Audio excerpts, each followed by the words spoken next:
j'ai besoin d'un sujet spectaculaire pour la première vidéo de la chaîne de cette nouvelle étape. Pourtant, il n'y a pas d'autre choix que la ville de Montréal. Après tout, c'est sur ces rues que nos histoires se débrouillent pour parler de cette ville précieuse.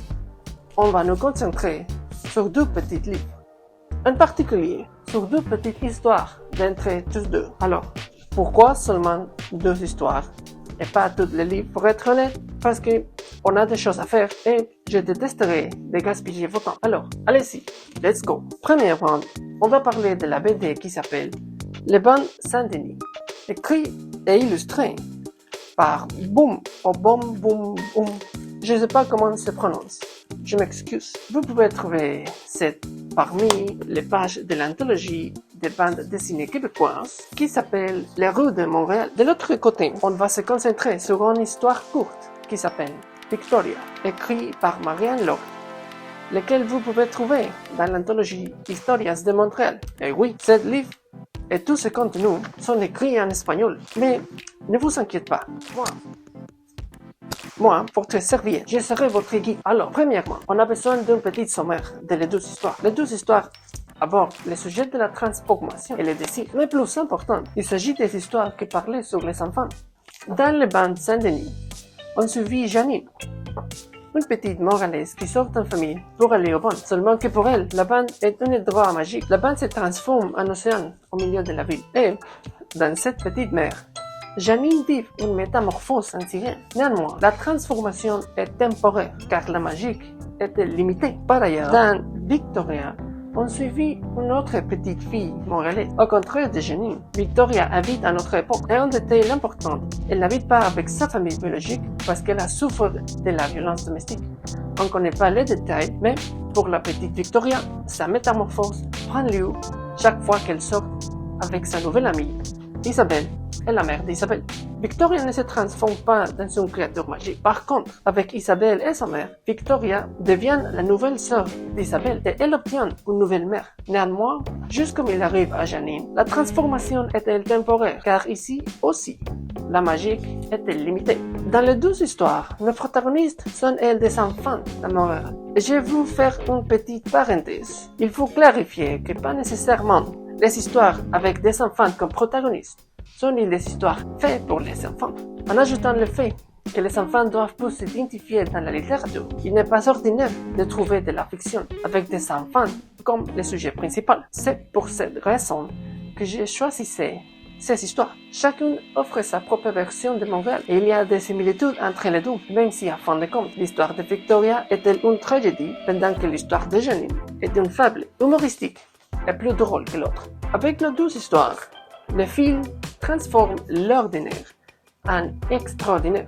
Janine transforme les bandes en un océan expansif, pendant qu'elle se transforme en sirène. Autrement, pour Victoria, les sorties avec Isabelle et sa mère, tout se transforme en famille temporaire. Même aussi, Victoria se devient fille et sœur. Les deux transforment le monde, et le monde se transforme avec elle. Néanmoins, nous sommes dans le territoire de la fiction courte. La plus grande règle aux caractéristiques de ce genre de fiction, c'est qu'il doit avoir une épiphanie à la fin de l'histoire. On a besoin d'une révélation qui nous aide à comprendre le monde et ses personnages, ou que le personnage souffre un changement permanent, où il se rend compte de quelque chose d'important et sa vie était changée à partir de l'histoire. Alors, quelle épiphanie on a pris avec Janine, la petite fille de Les Bandes Saint-Denis? Donc, pour Janine, l'eau ce n'est pas quelque chose externe à lui. Autrement dit, quand Janine se plafonne dans l'eau, elle peut s'exprimer sa vraie forme, quelque chose qu'elle amène avec elle toujours, comme on le peut constater quand elle rejoint sa famille après avoir quitté les bancs. L'eau qu'elle laisse après ses parties de Janine. Pour elle, la bonheur se trouve dans l'eau. Ça explique pourquoi elle ne se sèche pas. L'eau, elle permet d'être ce qu'elle est déjà. Vous comprenez? Et c'est ici que j'ose dire que l'histoire de Victoria, c'est plus compliqué que ce dans les BD. Ce n'est pas pour dire que la prose, c'est mieux que la bande dessinée. C'est juste plus compliqué parce que Victoria, l'histoire, est-elle racontée par la mère d'Isabelle. C'est ça qui complique notre interprétation de Victoria. Mais on peut dire aussi que la présence d'un narrateur nous simplifie la vie. C'est à vous de décider.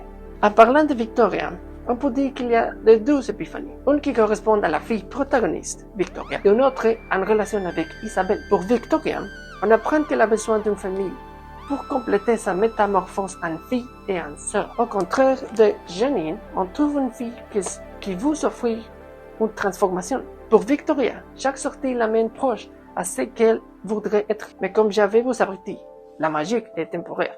Quand Victoria demande la mère d'Isabelle de l'adopter, on apprend enfin que Victoria elle manque une famille idéale, comme celle qu'elle trouve dans Isabelle et sa mère. Dans le même ordre d'idées, on apprend aussi la révélation d'Isabelle quand elle demande à sa mère de refuser Victoria. Dans cette point, la mère d'Isabelle doit prendre une décision. Bien sûr, elle écoute sa fille et les deux prennent sa distance de Victoria. Et finalement, Victoria sauve sa vie dans une institution pour ados comme elle. Et Isabelle et sa mère essayent de ne se sentir pas coupables. C'est triste, non? Alors, peut-être tout.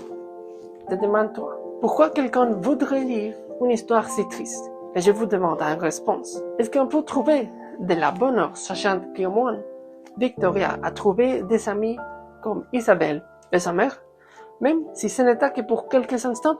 Encore, c'est à vous de décider. Alors, mes amis, merci pour avoir décidé de rester jusqu'ici. Rappelez-vous que vous pouvez trouver les deux livres dans votre bibliothèque locale. Oui, c'est fou, c'est vrai. Autrement, vous pouvez les acheter directement et soutenir les artistes de Montréal, mais c'est pas une bonne idée. N'oubliez pas de laisser vos recommandations littéraires dans les commentaires. En ajoutant, n'oubliez pas de visiter notre site web pour trouver l'article original. Il y a de belles photos et d'autres trucs intéressants. Alors, merci à tous et buenas noches.